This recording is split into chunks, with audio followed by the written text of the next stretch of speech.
పంచాయతీ సెక్రటరీగా రిటైర్ అయ్యాను. రిటైర్డ్ అయిన తర్వాత 2020లో రిటైర్డ్ అయినాను నేను. రిటైర్డ్ అయిన తర్వాత మా అల్లుడు వచ్చి ఆర్మీలో పనిచేస్తాడు, జమ్మూ కాశ్మీర్. అతనికి వచ్చి ఒక సైట్ కావాలని చెప్పంటే మేము కొంతమంది విచారిస్తే మన తిరుపతి రూరల్ మండలం పేరూరు గ్రామ పంచాయతీ విద్యానగర్ ఎక్స్టెన్షన్ కాలనీలో ఒక కోర్టు ద్వారా రిజిస్ట్రేషన్ జరిగినది. కోర్టు ద్వారా రిజిస్ట్రేషన్ అయిన ప్లాట్ అది. కోర్టు వాళ్ళు వాళ్ళకి రిజిస్ట్రేషన్ చేసి హ్యాండ్ ఓవర్ చేసినారు. సరే ఆ ప్లాట్ అంతా రికార్డ్ అంతా వెరిఫై చేస్తారు. 4 రిజిస్ట్రేషన్లు అయినాయి. ఆయన ద్వారా మేము మాట్లాడుకొని ఒక అగ్రిమెంట్ చేసుకొని ఆ సైట్ అంతా క్లీన్ చేసి బోర్డు మీద మా పేరు రాసి నెంబర్ వేసి పెట్టినాం 3 నెలలు. తర్వాత 3 నెలల తర్వాత మేము రిజిస్ట్రేషన్ చేసుకున్నాం. లాస్ట్ ఇయర్ మార్చిలో రిజిస్ట్రేషన్ చేసుకున్నాము. రిజిస్ట్రేషన్ చేసుకున్న తర్వాత మేము సైట్ క్లీన్ చేసేదాన్ని సైట్లో పోయినాం.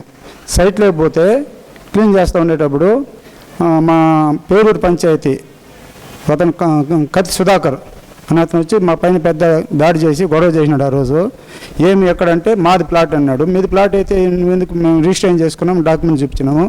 లేదు నాది ఇది అని చెప్పి అన్నాడు. ఆయన కాయిదాలు అడిగితే చూపించలేదు.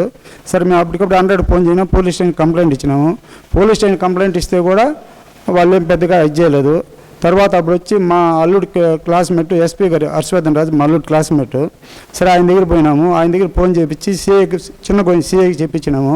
ఇమ్మీడియట్గా దానిపైన యాక్షన్ తీసుకోండి అని కంప్లైంట్ అంతా తీసుకున్నాడు. అతను వాళ్ళతో కొల్లుడైపోయి మాకు న్యాయం చేయాలా. మళ్ళా పోయినాము ఆయన దగ్గరికి. నేను చెప్తే అక్కడ కేసు కట్టలేదా మీరు అని చెప్పేసి డిఎస్పీ చెప్పినాడు. ప్రజెంట్ డిఎస్పీ ఉన్నాడు ఆయన చెప్పి ఆయన కేసు కట్టేస్తే మీరు కంప్లైంట్ రాసేయమన్నాడు. లేదు ఆయనకి ఇచ్చినా కూడా మళ్ళీ వాళ్ళు అడ్జస్ట్ అయిపోయి మాకు కేసు కట్టలా, అప్పుడు కూడా కట్టలా. సరే అప్పటి నుండి మేము గమనం అయిపోయినాము. లాస్ట్ ఎప్పుడు 1 మంత్ బ్యాక్ 1వ తారీఖు అనుకుంటా పోయి వాళ్ళు క్లీన్ చేసినారు.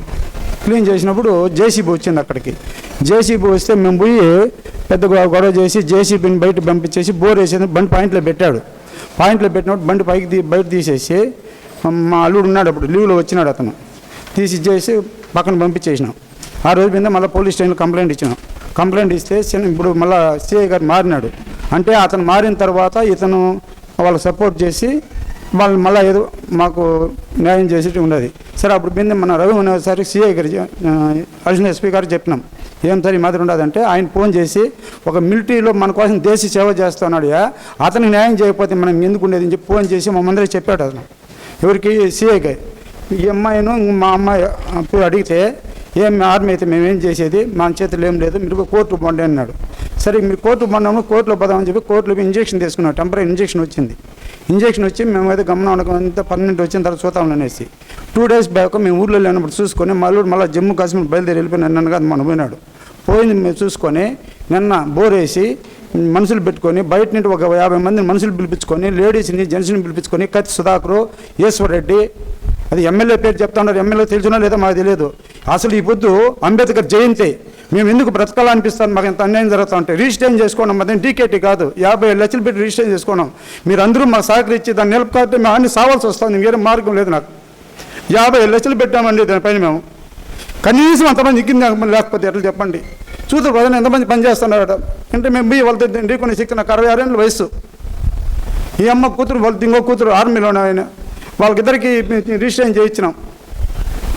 ఇంత అన్యాయం జరుగుతుంది మాకు. ఇంకా ఇది మొత్తం ఈ ఫస్ట్ నుండి మేము తీసిన ఫోటోలు కానీ కంప్లైంట్ కానీ మొత్తం ఎస్సీ ఎస్టీ సెల్కి కూడా ఇచ్చినాం, కలెక్టర్కి ఇచ్చినాం, ఆర్డీఓకి ఇచ్చినాం, సర్వే చేసినాడు, జిల్లా సర్వే చేసినాడు. ఇప్పుడుండే సర్వేలో లేదు, అంత మోసం ఉంటుంది. మా హేమంత్ అసలు ప్లాటే లేదంటాడు మాకు. అతను మాత్రం 100% డీకేటీ వాళ్ళది, వాళ్ళు మాత్రం సపోర్ట్ చేస్తూ ఉన్నారు. మాట్లాడితే ఎమ్మెల్యే అనుచరులు చెప్తాడు, కానీ ఎమ్మెల్యే అనుచరులు కాదో మనకు తెలియడం లేదు. ఎంపీ గారు అల్లుడు స్వయాన్ని ఇప్పుడు ప్రజెంట్ చిత్తూరు ఎంపీ గారు అల్లుడు మేనల్లుడు వచ్చి అనిల్ కుమార్ వచ్చి ఎంఆర్ఓ దగ్గర కూర్చొని చూడండి మిలిటరీ వాళ్ళు దేశాన్ని సేవ చేస్తాను, ఇక అన్యాయం జరగకూడదు, మేము ఒప్పుకోమని చెప్పని ఎంఆర్ఓ కూడా చెప్పినాడు. సార్ ఎట్టి పరిస్థితుల్లోనే వీళ్ళు కాకపోయినా వాళ్ళకి రానేమని చెప్పినారు. కానీ ఇప్పుడు ఎంఆర్ఓ ఉన్నారు, వీఆర్ఓలు ఉన్నారు, అందరూ వాళ్ళు పని చేస్తూ ఉన్నారు. అక్కడ ప్రతి డాక్యుమెంట్ ఉన్నారు మా దగ్గర. ఇప్పుడు వాళ్ళ దగ్గర మేము పోలీసులు ఫుల్ సపోర్ట్ ఉన్నట్లుగా ఉంది, కానీ వాళ్ళకు ఉండాలో లేదో మనకు తెలియదు. మేము అడిగిపోతే వాళ్ళు చేస్తారో లేదో తెలియదు. రేపు మేము అక్కడే కూర్చొని ఏదైనా తీసుకోవాలనుకున్నాం, మాకు ఏ మార్గం లేదు. పనిగా నిలపకపోతే కోర్టు వాళ్ళకని ఇంజక్షన్ ఇచ్చింది కదా, వాళ్ళ పర్మిట్ వాళ్ళకో మాకు ఇప్పుడు ఇచ్చేందుకు ఎవరు వాళ్ళు పొగడదు, మేము పొగడతాం. మా కోరిక మేము అడుక్కుంటున్నాం. అది మీ ద్వారా వాళ్ళకి మాకు చెప్పి మీరు మాకు ఎంతో న్యాయం చేస్తారని మీకు ఇటుకు వచ్చినాం. ఇప్పుడు మాకు ఉంది ఇంజక్షను, అదేవిధంగా మీరు ఇంజక్షన్ తెచ్చుకోండి, అంతవరకు మీరు పోతే మేము పోతాం సైట్లోకి. కానీ ఇప్పుడు చూడమండి 50 మంది బయట వాళ్ళు, అక్కడ కాదు లేడీస్ని పిలుచుకొచ్చి, బయట వాళ్ళని పిలుచుకొచ్చి ఒకవేళ అమ్మాయి అన్నపోతే ఇచ్చేసాడుగా. నాకు అసలు అయితే వాళ్ళ మీద ప్రాణ భయం ఉండదు, ఏ టైంలో నన్ను ఏం చేస్తారనేసి.